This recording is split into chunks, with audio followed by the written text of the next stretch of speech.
Demedim mi kömür gözlüm ben sana? Ayrılık mı olur yayla zamanı da harman zamanı.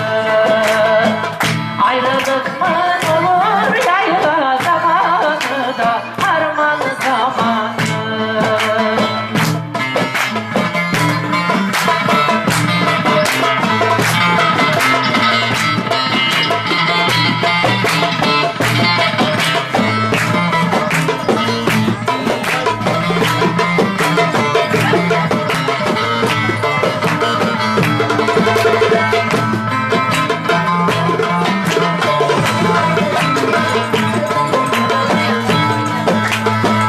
Çeşmenin başında ışvar eylersin. Çeşmenin başında ışvar eylersin. Beni el alemle düşman eylersin de düşman eylersin. Beni anam ile düşman eylersin de düşman eylersin.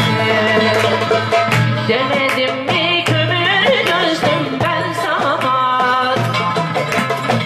Demedim mi kara gözlüm ben sana? Beni anam ile düşman eylersin de düşman eylersin.